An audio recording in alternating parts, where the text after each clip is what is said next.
Craig Son. Are we recording? We are recording. Nice. Good to have you back. Thank you.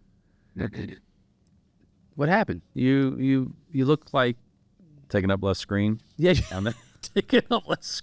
taking up less cast. I didn't have to do the wide screen. Right. I know, yeah. No, really, you look good, man. I appreciate that. What happened? I mean, where I hit. you hit a? Instead of hitting a low, I hit a high in weight and decided to make some changes and started January on. I was 271 pounds and. What is normal? Like in just historically for you, what's a normal weight? Well, I'm 214 right now, and I still wouldn't say I'm skinny. So I would say 225, 200 to 225 is good. I was 240 for a long time, and putting some muscle on, and still kind of just look stout and stocky. Yeah. And then, man, I don't know what happened. I just continued to blow up and just consuming way too many calories. So you went from 214 plus or whatever to I was 199 in 2012. okay. I know that's some time ago. Yeah, but since our last recording, Oh yeah, last recording I'm down almost 60 pounds ish. 60 pounds.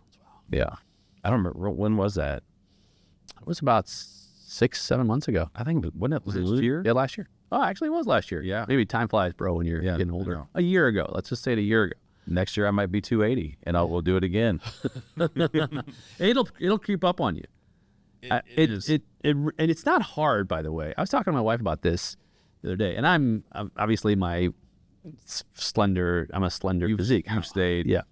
close to the same forever. Right. However, when you're between 150, 160 pounds, the percentage is quite higher. Like if I gain 10 pounds, or call it 15. 15 pounds is 10% of my body weight. Right. It's a huge jump, but it's not hard to do that. Like if average caloric intake, what's like 3,600 calories for a pound. I mean, I know it's rough. No, I didn't even know that. But yeah.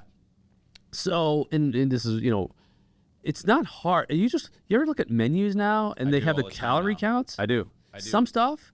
I mean, a Cheesecake Factory is a great example. It's like Just it's in the name. oh my goodness, like 2,700 calories for not even the whole meal. It's just like, oh, okay, and it's like or more. Right.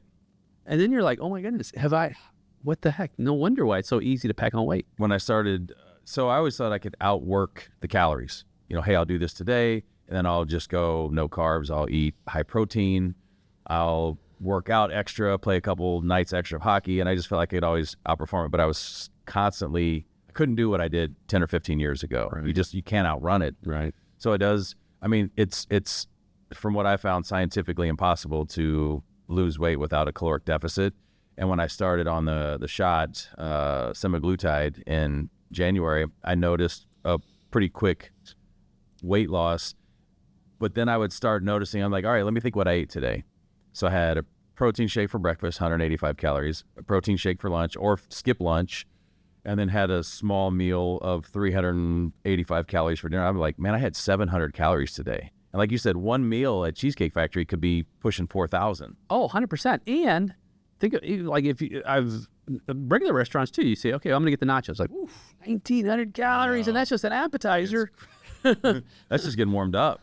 You'll be 271 before you know it. Yeah. Man, but yeah, it's and then you think about like, okay, well, just one Reese's peanut butter cup, like your candy thing out front. Mm-hmm. I saw the Whopper and I was like, and in all fairness, the shot does make it to where you can eat a little. You don't have to eat as healthy. I know that sounds crazy. You just eat a lot less. It's not saying don't eat healthy. Like last night was chicken and salad, and we got some salmon and things like that. But anyway, so yeah, lifestyle changes and much better. So do you feel less hungry? 100%. So here's the thing that the shot does. It doesn't make you lose weight. It makes it so you never get hangry. Like, so as you know, being in a busy industry, you don't always have time to meal prep and stop. Like if I have taken a mortgage application and it's noon and I'm need to eat, it might be 2 o'clock or 2:30 and I'll get a couple phone calls. Then I'm shaky and then sick. And then does a grilled chicken sandwich sound good then, your body's telling you your sugar levels are off. So a Pepsi and a cheeseburger, or, microwave pizza rolls, something just quick, like your body needs it. Now that goes away. Like your body's tricked into like it just stabilizes your glucose levels, I guess. So it started as a diabetic drug for diabetes, and then they found out that everybody was almost losing weight on it because it stabilized your hunger. Interesting. But you also don't act hangry. Right. Like you don't feel those spikes. So anyway, it's been awesome. That's great, man. Again, it looked great. And for me, I found that I don't really eat during the day. I do some grazing. It'll be, I try to get some protein during the day and some complex carbs. And I don't really drink coffee, but I do have a cup of coffee a day. Okay. And I started about 11:30 because I'm not necessarily, it's not like I don't need the alertness from coffee. Right. But what I found that sipping on a cup of coffee from like 11:30 to 2 it's actually an appetite suppressant too for me. Is. Yeah, personally. Yeah, I found that. I was like, you know what? I don't feel like that urge to like. And I was actually just talking about this with my nephew, who was just here on doing some entrepreneurship. Right, just met him. Yeah, you just met him. And I was telling him about how when I used to, back when we had the mortgage company, we'd go downtown, we'd go down to a restaurant, have some pizza lunch, $7.99 pizza lunch, and I would be like so like tired at 1 o'clock or 2 o'clock in the afternoon, 3. I'm like, oh my goodness, what am I gonna do? I feel so much better not eating at lunch or something small. But Yeah. Just I have a little muscle milk, 32 grams of protein. Yep. Already I'm not cheaping out getting the powder. I'm just buying them so they're ready to go. They're cold. They taste better. 185 calories, 32 grams of protein, and like no sugars basically. So yeah, cut out all other sugars. It's important too. Especially the refined sugar. You can get some natural sugar, but the refined sugar is an enemy. Really, if you refine sugar and sodium, we're not physicians, so we're not giving medical advice. However, is there going to be a disclaimer? At the bottom of that? right. Type 2 diabetes, heart disease. I mean, it just goes hand in hand. And there's so much. If you're watching it, and you're like, oh, watch my sodium levels. I've had clients come in who have had a heart attack, and now they're like, okay, now I got to watch my sodium levels. Right. Like, well, I want to do that before I have my heart attack. It's just a reminder for me. So it's interesting that you bring up preventative care, because when I first went to, you have to get prescribed the shot, the Ozempic or whatever brand, it's semaglutide. You have to go to a doctor, prescribe. They say, yes, you're overweight. You could use this. If somebody wants to lose 5 pounds, they're going to say, just work out. Yeah. You're going to have to do something. But 60 pounds. Right. So, and some are more, there's even bigger cases. But what I found frustrating from the healthcare industry was that it was a big struggle to try to get the prescription through my insurance, because they will not pay for it if it's they won't pay for any weight loss drugs.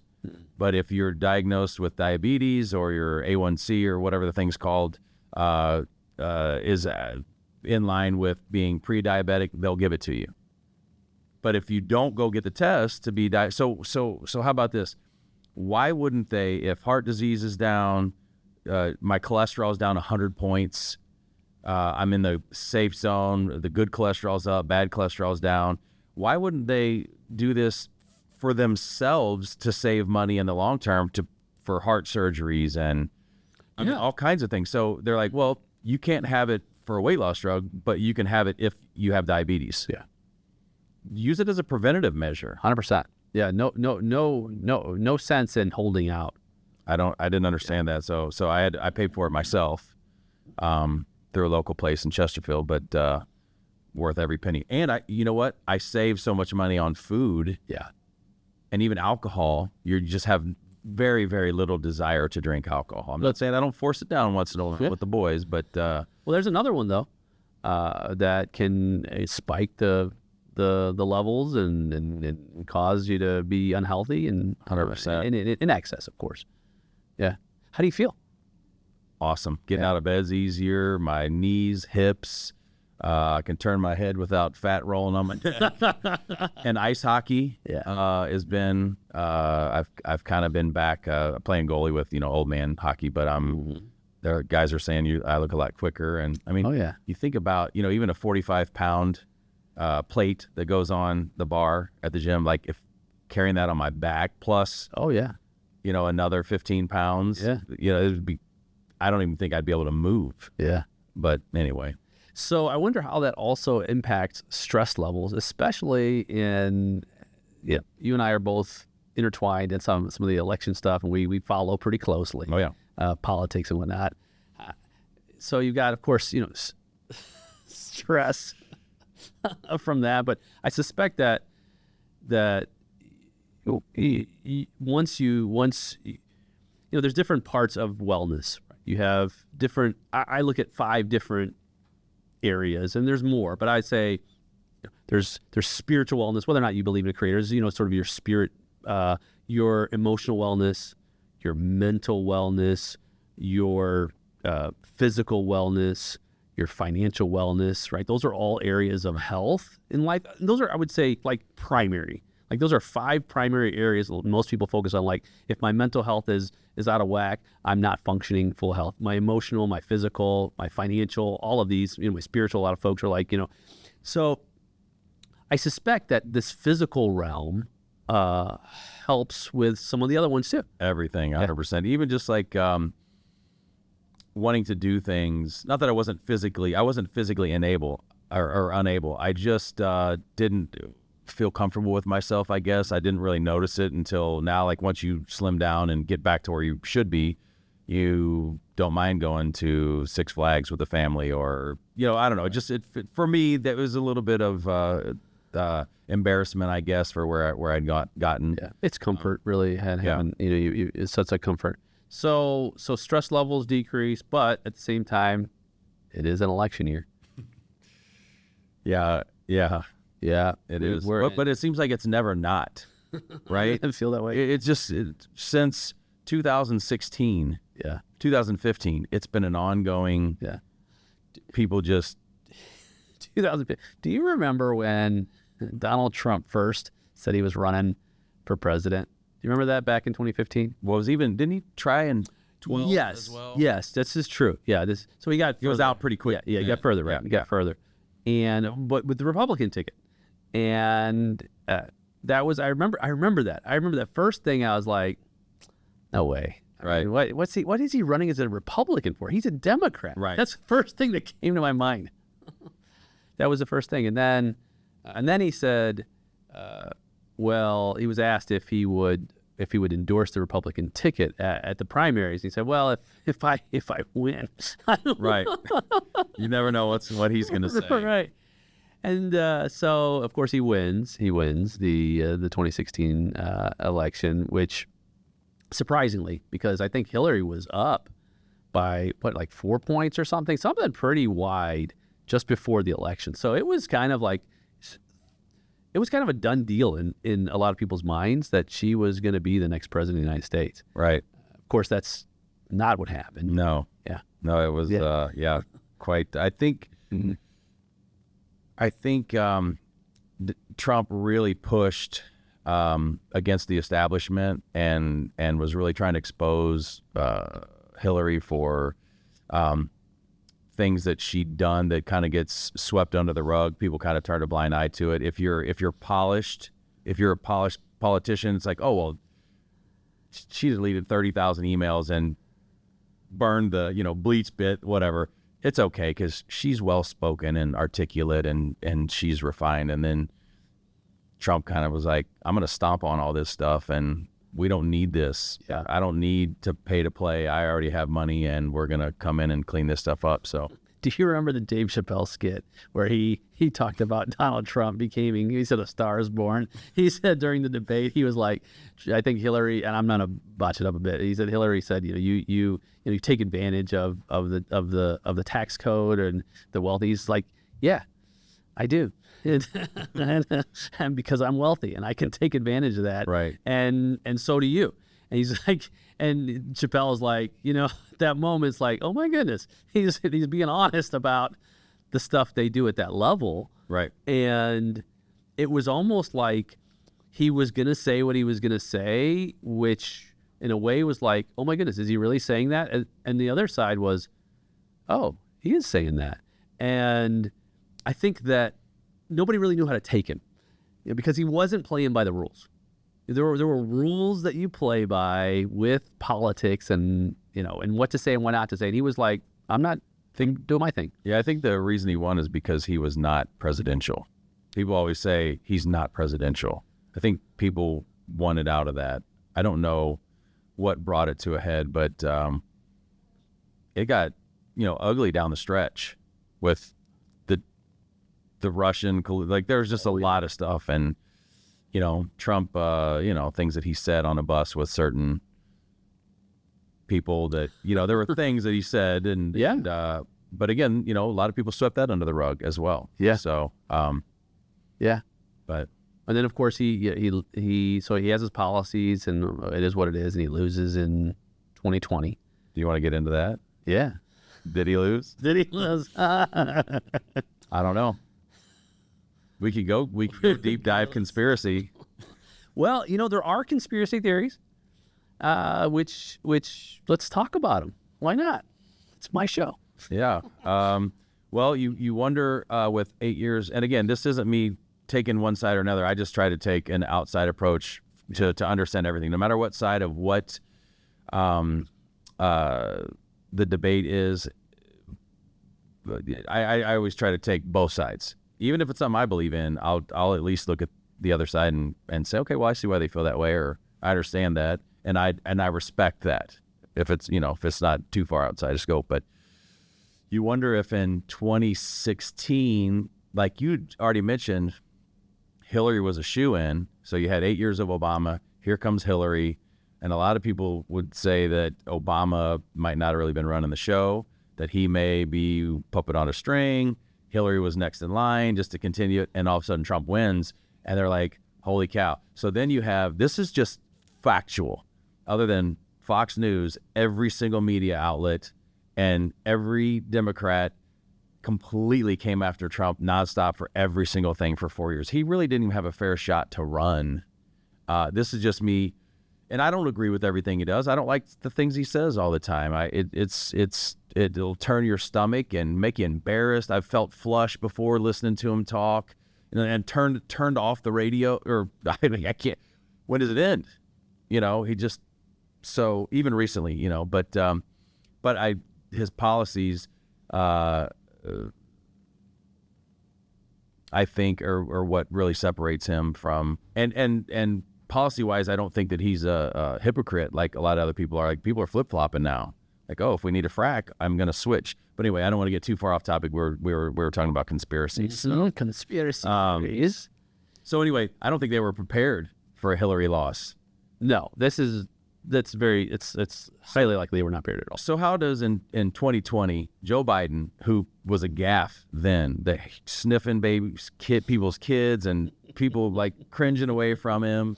I mean, this is like stuff caught on camera. This isn't just hearsay.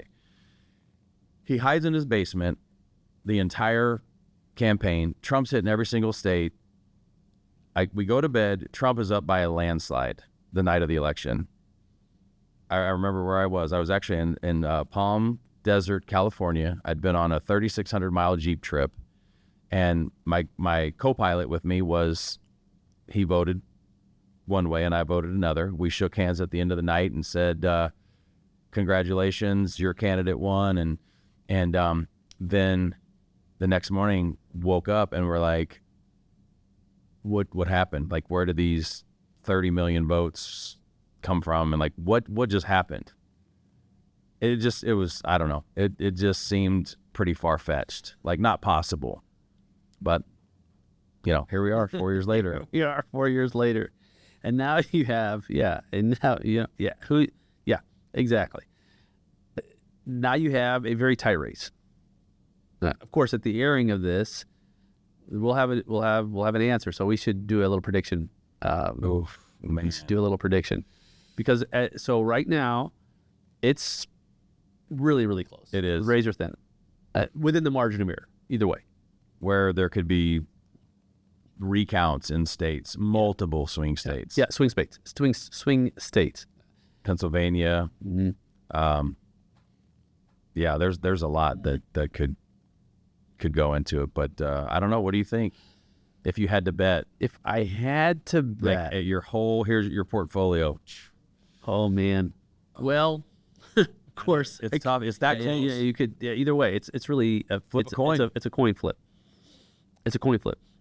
It's trending.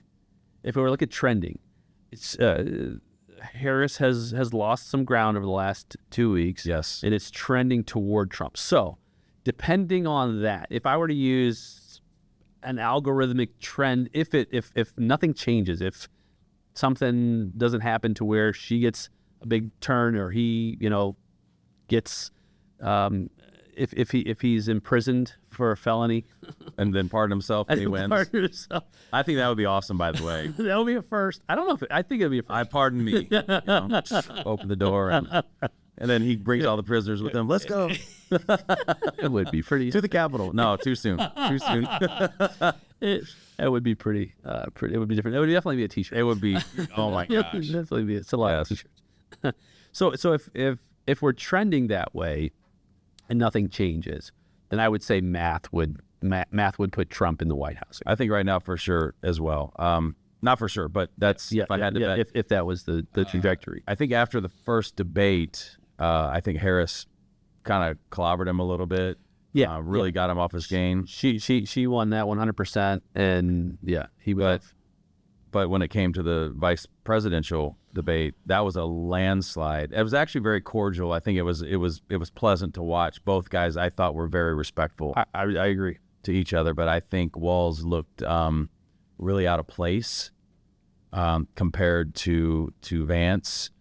And I think it also showed that, Vance, why he was a never Trumper and became, because he didn't believe in him first and he was watching the media and listened to, most of the media is negative Trump, and you gotta wonder why. I mean, like what, like, and I think a lot of people, even friends that I have that are Democrats, feel that the DNC probably has a large ownership in what the media puts out. It's important you bring that up, because not only is there a large negative approach to him, I don't think I've ever seen anyone in the history of politics be so reviled and hated, Unbelievable. like viscerally by individuals and groups of individuals. And people loved him all through the 80s, 90s, 2000s. There's pictures of him with Oprah, and all the celebrities loved him, and he was on The Apprentice. And, then all of a sudden, like, he starts talking about draining the swamp and cleaning things up. And now you just wonder, like, now he's an existential threat to democracy. And so I've been watching, I try to watch everything except Fox, because I know what Fox is going to say. They're going to. I would say if you could probably, MSNBC and Fox are probably two stations that have their stake in the ground with their individual candidate. Right. But man, like, they will get fixated on one little thing, trying to drive him to the ground that just, like dancing at a rally or wherever. Oh, it's a town hall. He was dancing at the town hall. Said that he's mentally, incapacitated. Or something. And I don't want what his recent speech about Arnold Palmer. Did you? I didn't catch it. Oh man. He basically he was in the town where Arnold Palmer grew up, and he told this long story about, I don't know if I should be talking about this, but anyway, you can edit this out if whatever. And then he ends up at the very end, and Trump talks, it's too much. So he wraps it up, and he gives Arnold Palmer, big strong guy, he was a bricklayer, and his dad was anyway, and he goes on, and then he talks about him in the shower and how the guys were very impressed with his. Oh no. Yeah, it was bad. So I'm very disappointed in that. I'm very disappointed that he said that, and people are like, oh, and then I see a lot of people going on Facebook saying, this is not what a leader does. And I want to think what's all to think about something right here. Everybody. So people do make mistakes, and we can all lead great lives and or attempt to lead a great life and put others before us, and be giving as parents and friends and employers and employees. So yes, he said this about seeing a guy's stature in the shower. Had no place being said. He could have stopped way before that. But I want people, when they judge him on this, leadership, you don't need an idol for leadership. Like, your leadership should start with you and your household and what you can control. And what I see is a lot of people around me will not be the best example. And I'm talking about children. So you want to talk about being a leader, and everyone's like, oh, your kids, if they heard him say this. So did he say something that was probably not presidential and he shouldn't have said? Yes, but he was addressing a group of adults. Now, he wasn't at a cigar club where he should have just been telling the story with his buddies or not telling the story, whatever. But I see a lot of people use, they don't have a filter when they're around their children. They use profanity. They say things that they shouldn't say. And let me tell you, I know that kids under 10 or 8 or 7, the parents will be watching R-rated movies and have the kids there. And maybe throwing a tantrum as an adult at home, or arguing over dishes or who's vacuuming. I mean, there's so many things that we can do at our level. We don't need to worry about something he said, or, oh, that's not what a leader should say. Let's look at ourselves first and start at home. That's just what I thought about when I was like, all right, so he said something, like, get over it. You gotta think that's the worst thing you heard? That he said Arnold Palmer was well endowed, basically. He didn't say that, but that's what he alluded to. Yeah. No, that's a really good point you bring up. And he's not presidential. Okay. I mean, he's never been presidential. Right. Wasn't presidential in 16, wasn't presidential in 20. He's never been presidential.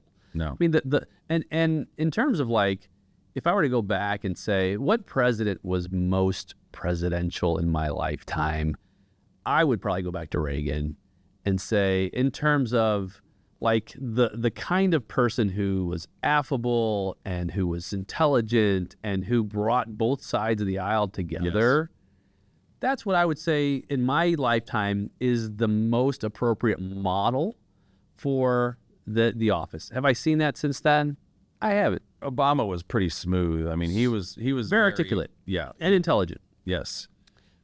Yeah, and those are qualities that we associate with effective leadership, effective communication styles, intelligence. Those are all aspects of it. However, I look at Donald Trump as and I no disparaging to New York real estate moguls, but I look at him as a guy from New York, right, who was in real estate all his life, who cared. He loves his country. I believe he loves his country. I do too. I believe Kamala loves her country. I believe these people love their country in their own way. But I do believe that he loves his country, and he stood in the gap in a way that he felt was appropriate based on his life. You're not going to change this guy. You're not going to change his mouth.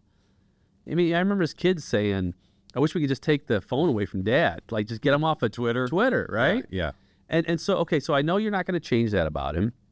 I know you're not going to change some of his practices and behaviors. I'm sure that some of the things that he's done have been unethical. I'm sure that some of the things I've done in the past have been unethical. Maybe not to that degree. Right. But I've never been at that level either. So I can't make the determination, judge. Like you said, I think it's important to take that look off at yourself the table first. Yeah.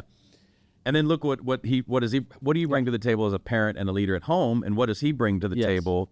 Yes. You know, just her, like, Kamala, I just don't understand. Even CNN and some of these other places are even saying, like, really ripping on her. Like, she is not giving interviews. She is not speaking. Like, they think it's the same as Joe Biden. The only way to win is to hide her from. I mean, you want to talk about Trump's mouth? She is not in a bad way, just in an embarrassing way. Not saying Trump can't be embarrassing, but like, she just can't put a sentence together. Right. And I'm not defending Trump by any means. I would never do that. These are adults. You didn't defend him. You just said he is who he is. Yeah, that's it. And that's you take him as he is, or you don't. And yes, there are so many things that are so offensive about what he says. It makes him an easy target. Yeah. And we were talking about this before, but it's all this perception on Facebook and Instagram, mostly Facebook, and the news, it's the perception of what the client brings to the table. So some people perceive that Trump is this vile misogynist, Hitler. I mean, he's been called. I mean, that's what's going on right now, saying that he wants and he's never going to leave the office. I mean, these things are getting pounded into very impressionable people's minds. But the reality of it is, no matter what the candidate is, whether the impression is Trump is going to be a dictator or Trump's going to fix the economy, there's no magic button for Trump to push, or that Harris is going to bring everybody together and unify. There's no magic button for her to push either. It's just the perception. Right. Just like the market moves based on perception, there's no rhyme or reason to it a lot of times. This is actually a fundamental aspect of leadership theory in academic circles. It's leadership. Effective leadership is truly based on perception. So, for example, we have an acronym for leadership effectiveness, OCEAN. So OCEAN is it's got 5 different levels or 5 different types of aspects of a leader's behavior.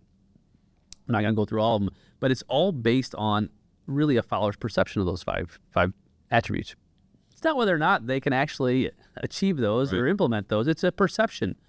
And so we perceive whether or not this particular leader can magnify our interests.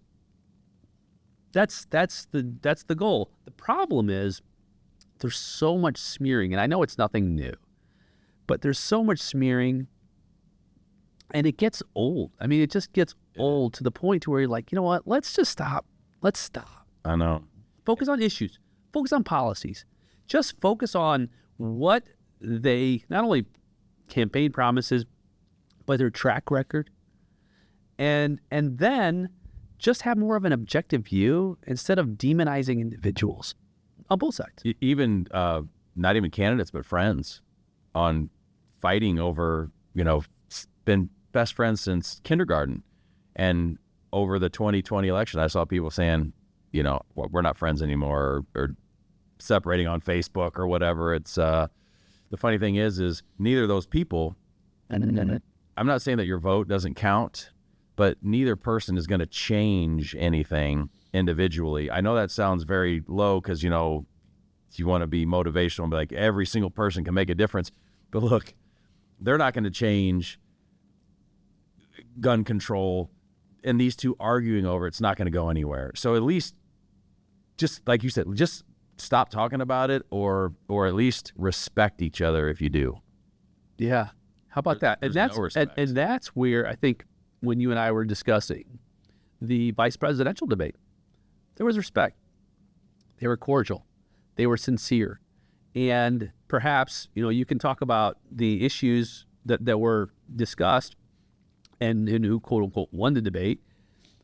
The underlying attitude and atmosphere between the two of them, I found to be refreshing. I'm like, wow, it was. Oof, why isn't this the norm? And I actually found that I don't know if you remember the debates when George Bush II was running for president and the vice presidential debates were going on.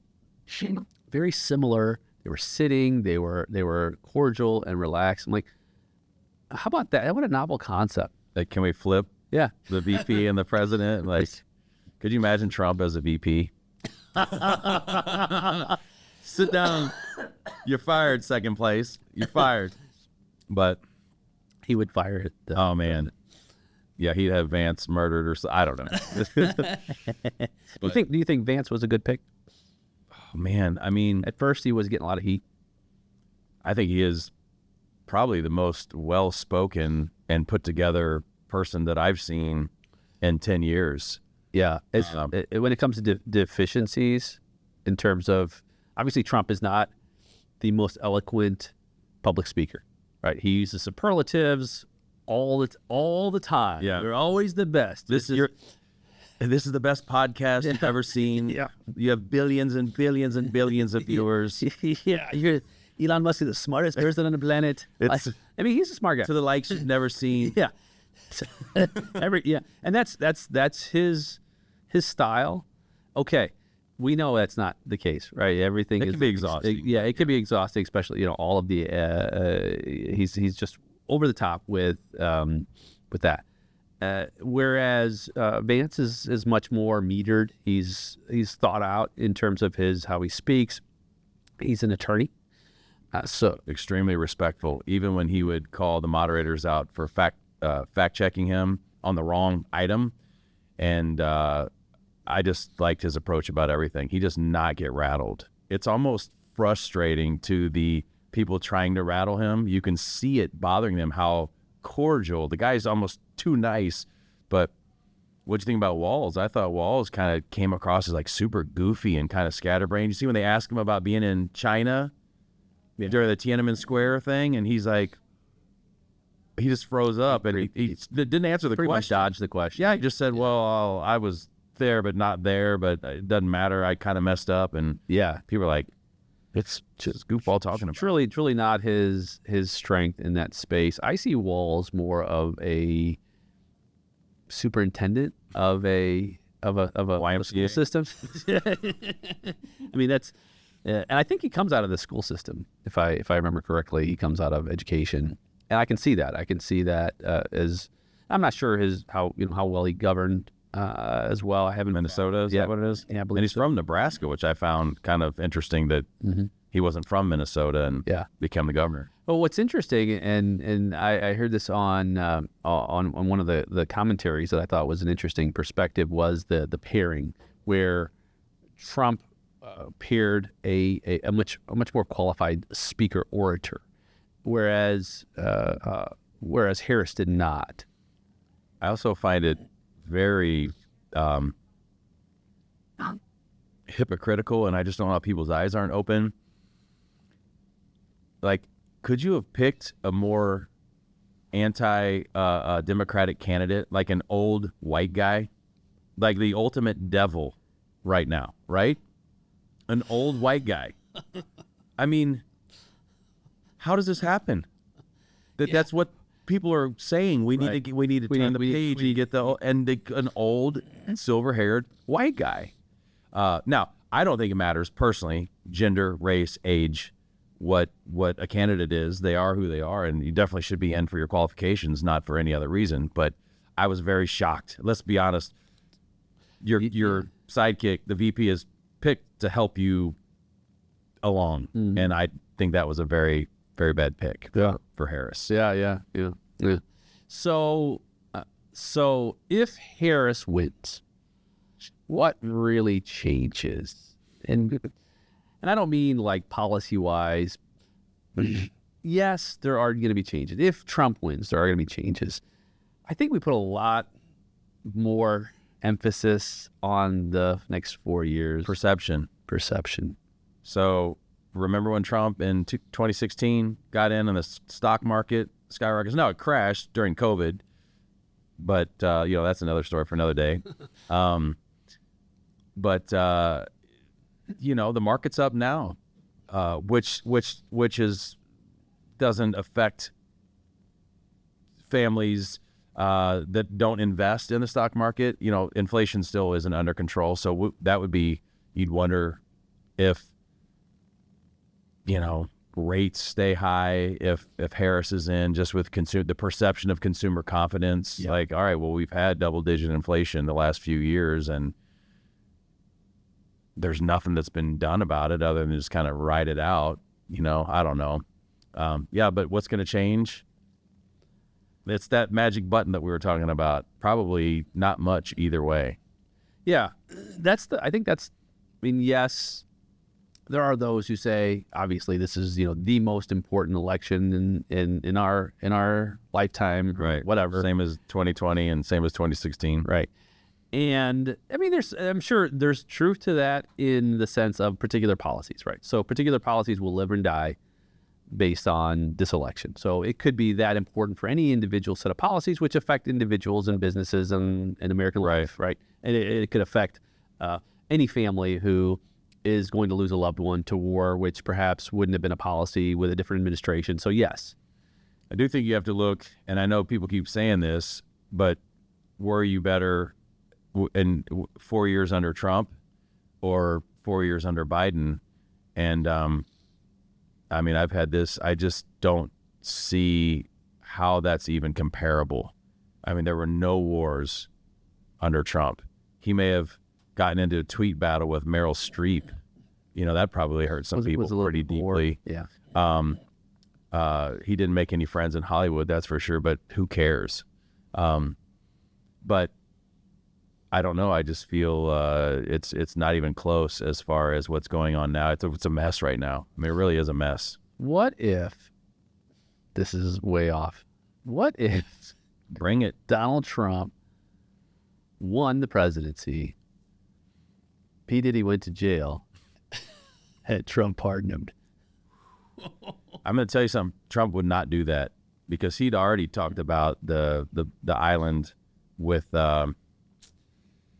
who's the guy that Jeffrey Epstein or whatever, the Epstein Island, and Bill Clinton had been there, and so I think Trump would be, he might like women a lot, but I don't think he would go that route. Yeah.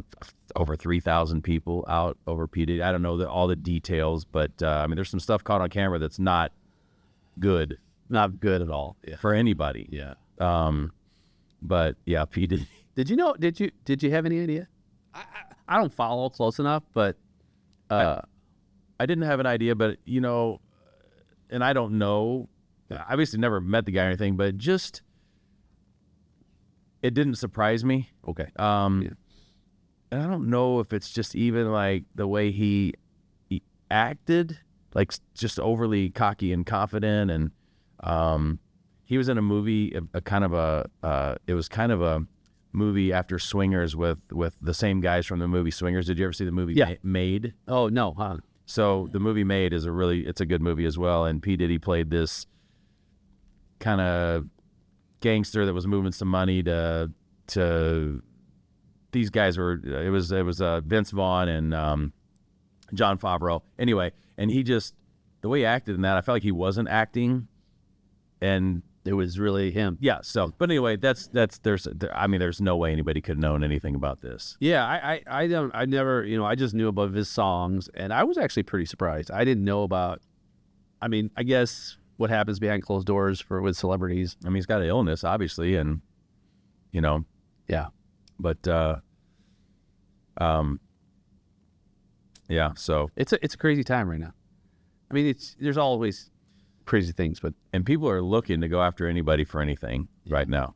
I mean, man, you got to get the next hottest story, and they just go. And the funny thing is 2 weeks later, the world was crumbling, and then now 2 weeks later, that's still going on. But let's move on to the next story. right. Yeah. What's the next story? Yeah. Like Ukraine is, it's just still going on. it's devastating.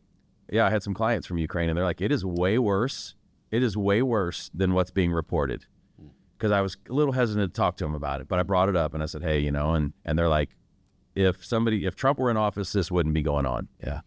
And they said that my client said that her brother was walking down the street in Ukraine, and the Ukraine military just grabbed him and said, you're an able-bodied, you're now in the military, and he was enlisted right there off the street in the military. Wow.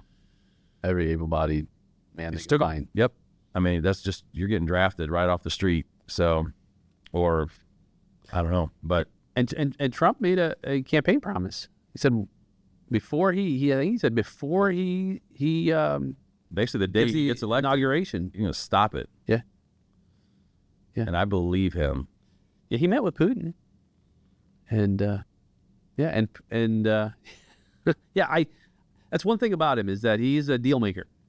I mean, you can't say he's not. He's made deals his whole life. You might not agree with the deals he's made, but he's a deal maker. If it keeps the greater good. Yeah. I mean, at certain cost, obviously. Sure, yeah. But I mean, I'm just going to have to come out and say it is with Trump, I realize, I understand, and this is what I'm talking about, understanding both sides. I understand why people don't like him. It's not hard to see things that people don't like. But I also don't see how they're they're so worried about not getting Trump in that they're not even looking at their own candidate and the own outcome or their own corruption on their side. Like, what cost? I mean, even look back to Bill Clinton, all the stuff that he did. Yeah. And it's no big deal. He's a great man. He's the greatest. You know, he's giving speeches at the DNC, and you're like, we're listening to this guy. Why? He cheated on his wife. He raped a gal and settled with her, and who knows what else. And it's like, yeah, but he's a great president. I mean, he can play the saxophone. Yeah. Arsenio Hall. Right. And then Trump is just come at him for everything. And it's like some gal that he didn't even meet, and there's no proof 20 years ago. And now, you know, it's like, I don't know, man. It's stuff that doesn't feel right. And if people don't question government just in general, yes, you know, just in general, that's a great starting place. And I love, again, back to Reagan, I love when he said, you know, I'm from the government, I'm here to help. When somebody knocks on your door, those are the last words you want to hear. Yeah, last words you want to hear. And it's important. It's important for everyone listening and everyone existing to use sound judgment, question everything, and not necessarily in a way that you're a skeptic for everything, but it's really just, you know, the old saying, trust but verify. Right? Verify. Okay, you know, I trust that there's a possibility that this information could be accurate. Let me verify it. Right. How much more informed are our decisions when we take that approach to life and not just say, well, the news told me what I should believe today. Like, right. Yeah, but what's their agenda? You know, what's their bias? What is it that they want to accomplish? And is it in your best interest? Is it true? You can't How trust about that? any of it now, man. Like, it's crazy. Like when Walter Cronkite would report the news, it was just facts. When you start hearing adjectives and personal opinions and stuff, all like op-eds, I'm not a big op-ed person as far as political stuff. When I start seeing adjectives 3 words in a sentence, I'm like, I'm done. I just give me the facts. What happened? And sometimes you see even the reporter has got this sort of look on their face, like, I'm going to get you. 100%. I'm going to get you. And you know, we're human beings. We can tell body language. Yep. We can tell when someone has You're a nasty person. Yes. You're a nasty, nasty person. That's what Trump would say. He's like, you're a nasty person. Remember? He's like, you're nasty. I don't like you. This interview's over. You're nasty. But anyway, yeah. So I think it's important. Question everything. Yeah, question everything. It's a good thing. It's liberating to question everything. When I was working when I was in school, and I had to get to source documents for all of my research, it changed my entire vision for everything. So everything I saw, unless there was a source document, it was really just hearsay. Right. It was really just an opinion. Everything. Now, I have a confession to make because I was early in my program, and I remember my wife, Tara, saying something to me about, I can't remember which article she read, and I asked her about the source. That didn't go over well. I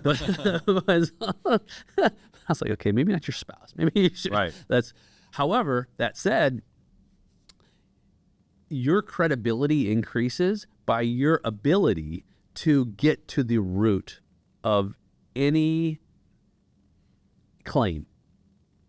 Because a true claim that's worthy of even discussing is a claim that's supported by a justification and evidence. Because we make so many claims with no evidence behind it, with no real evidence. You know what they do now is they'll take a clip, a small clip of a larger story, and they'll take it out of context and spin that because of 4 or 5 words. And it might be completely opposite of what was really said. Like it happened a lot with Elon Musk and Trump's interview. They would be like, oh, they don't believe in renewable energy. That's not what they said at all. They said that renewable energy had a bad perception because of Chernobyl and a few other things. And they went on to say, we need that. We need nuclear plants to create power. Anyway, the whole deal. And so, but all these places took this little clip out. So what I do and tell people to do, it's back to you sourcing. I'll go watch the whole interview. Watch the whole thing. The entire thing. Yeah. Or no matter where. Watch the whole question. Exactly. Yeah, from the beginning to the end. To the end. And on both sides, by the way, I'll hear something too. There'll be a clip, and I'm like, I'm going to check out the entire question. Yeah, so I didn't really believe the Arnold Palmer thing either. Like, I was like, really, Trump's making stuff like that? And man, we was like 15 minutes more to the end. I was like, he didn't say it. And then sure enough, he's like, oh, then we saw him in the shower. I was like, okay, he said it. So but I think being fixated on that again, it's trying to spin that negativity. But anyway. I mean, he did say during the 2016 election, I could kill someone in Times Square and, nothing would happen. And that was also a soundbite clip. And I was talking with somebody who said, well, in context, he was saying that there's no real law. I mean, there's it's a lawless place. Right. So it's not like he was saying, he wasn't bragging on he him. wasn't saying like, I'm going to go, I can do that because I'm Donald Trump. Right. So it's so like you said, context. Now somebody listening is like, oh no, that's not what happened. Irrelevant. You have to understand the context. Exactly. To understand the meaning. Right. Otherwise you're flying blind, or you're just essentially someone else is telling you what to think. And that's a very dangerous place. Right. Even the grab him by the thing. If you listen to the whole thing, yes, that wasn't great to say, but he wasn't just saying he could do that to anybody. He was explaining the circumstance of the people being where they were. And anyway, there was just more to it than just saying I could just go up to any woman and grab them. That's not what he was saying. Any soundbite, even us talking today, someone could take up just a section of that and then run with it. You have to take the time to listen, be a good steward of the most valuable real estate on the planet, that between your ears. Right. That's really the lesson of the day, is to be a good steward of it. And it's so important that whatever comes in, that we have boundaries and borders that give us a sense of understanding rather than simply being sheep led to the slaughter. Man, I use that all the time. And and I get it. Not everybody's a leader.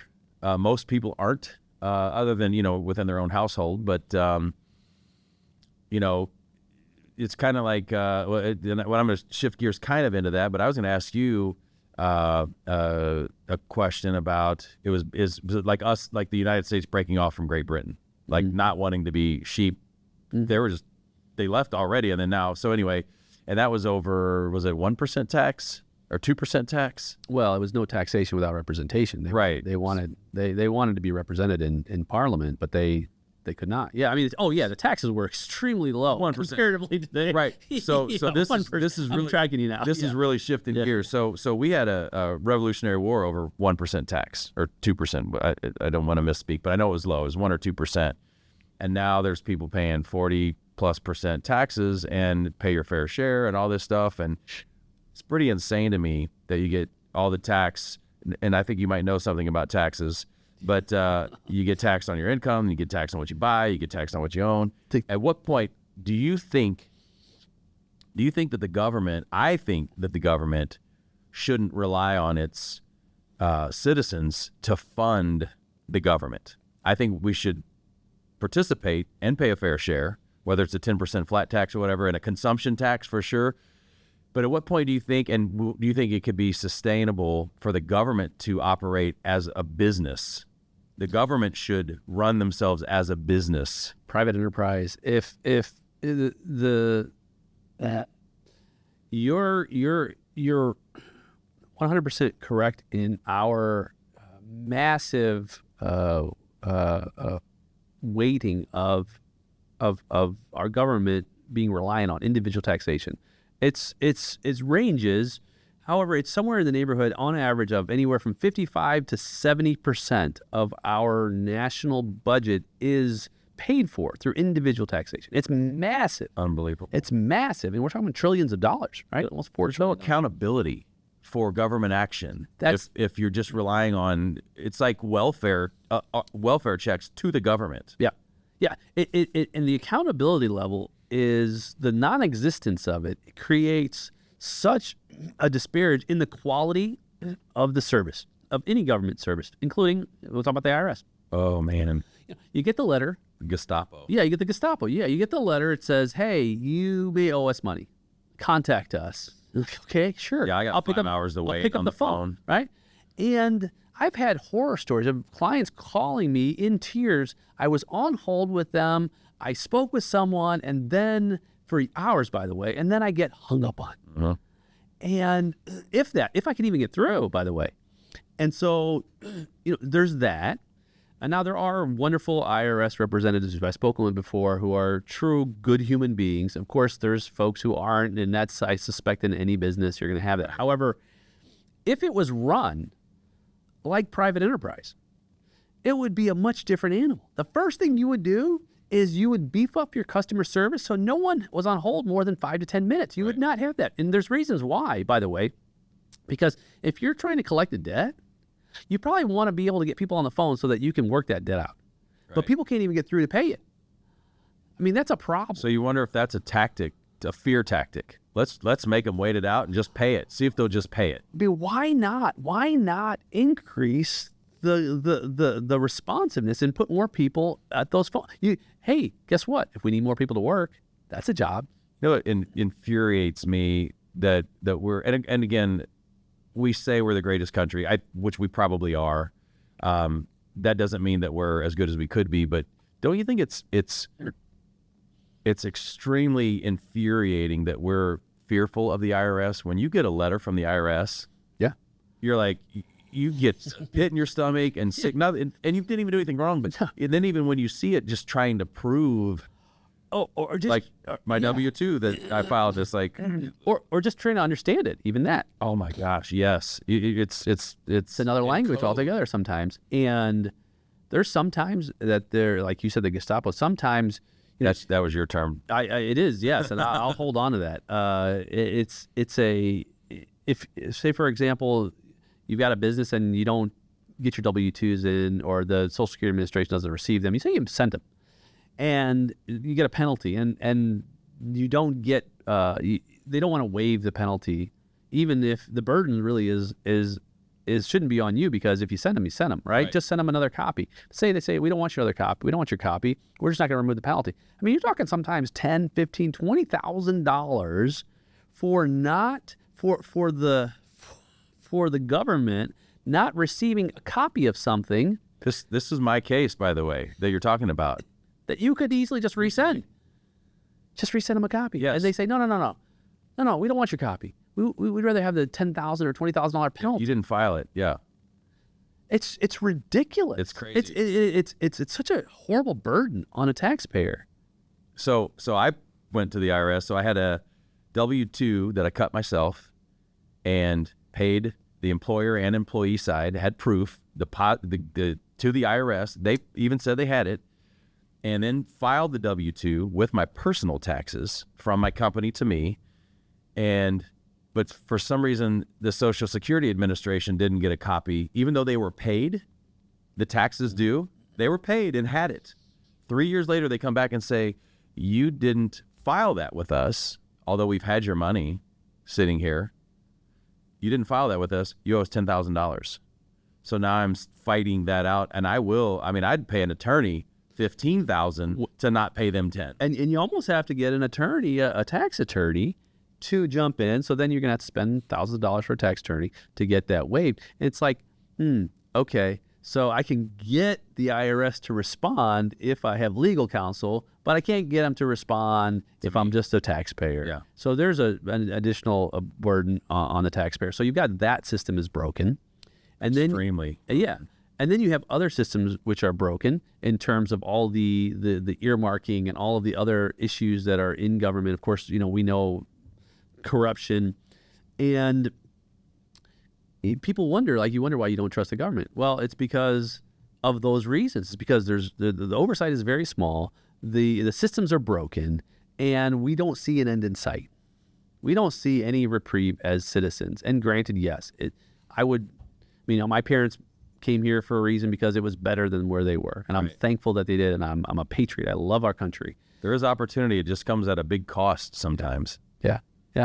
Yeah, that's true. Like large companies, especially like the Democrats will talk about giving billionaires breaks. But the funny thing is all the supporters of the Democratic Party and contributors to the DNC own Fortune 500 companies. Right. And I always feel like the people that get hurt are the middle class, upper middle class, and small business owners just get crushed under Democratic policies.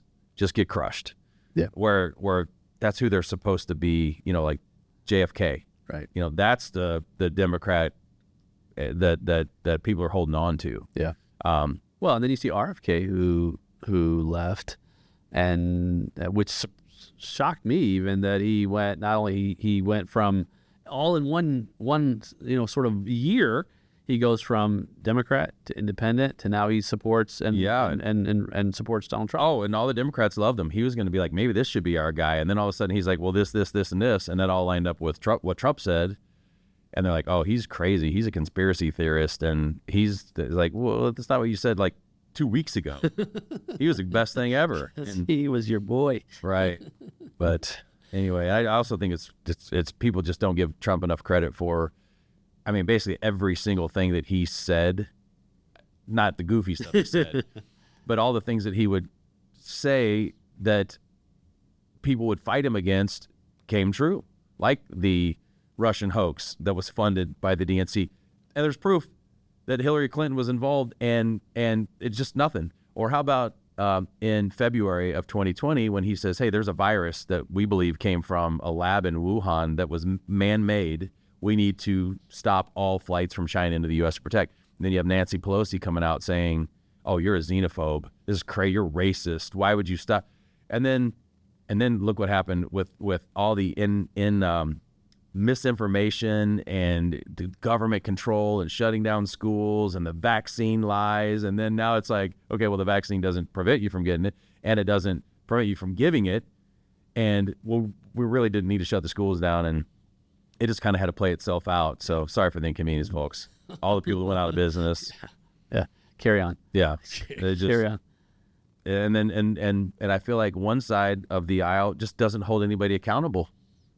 It's just like, it's just okay. Bill Clinton, it's okay. Things that Obama did, it's just okay. The Biden can't even have chocolate chip ice cream, and it's just okay because he's not Donald Trump. It's okay, right? It's okay. Eggs are quadrupled in price, and milk is quadrupled in price, and a bag of chips might go from $2 to $3. That's a pretty stiff increase, or $2 to $4. That's okay because it's not Donald Trump. Mm-hmm. Hey, and the mean tweets went away, right? Yeah. I mean, the mean tweets. Everybody said, look at the people in Ukraine. They love. And how about Israel? They're loving the no mean tweets right now. I bet it's making a big impact on their life. Right. Yeah. So anyway, there's a lot to be to think about, but we shall see. We shall see what happens in just a couple of weeks, I suppose, right? So now we're going to re-record and both say that Harris wins, right? Yeah, we're doing all of it. Yeah. I might just air this before. We'll see. Maybe. It might. What about the day of the election? Day before the election. They air on Wednesdays, which would be what day would that be? The Wednesday is the day after election. So maybe we'll open some people's minds up to reconsideration. Yeah. I don't think Missouri is gonna much change. Yeah, but hey, you never know what happens, right? And that is true. And I think the lesson of the day is truly to protect your mind and vet what you hear, regardless of whatever it is. Just whatever think. Yeah. Just think for yourself. Yeah. Question. I'm not saying be a conspiracy theorist, but it's like sometimes as a parent, you just tell your kid to do something and then they ask you why, and you're like, because I said so. Well, you don't want the government saying because I said so. Yeah. How about an explanation? So like you give your kid, okay, well listen, this is why, because when you slam the door too hard, it can cause cracks in the drywall, and you can put extra stress on the hinges and the door frame, and just you try to explain to them things like that. Yeah. Why don't we run in the house? Well, because you could fall and hurt yourself, slide, and you get tired of just saying things, so you say because I said so. But we don't want to take that for granted, and we should be asking questions. Why? Asking questions and requiring a coherent answer. Yeah, why? Yeah. Why am I paying 40% taxes? Yeah. And you make $1 billion and don't pay. Right. I don't make $1 billion. Well, I guess that's really the next step. Yeah. Make $1 billion. Yeah, exactly. If I didn't have to pay taxes, it might be a little bit easier. Thanks for being here, man. Again, you look Appreciate great. it. Thank you. You as well.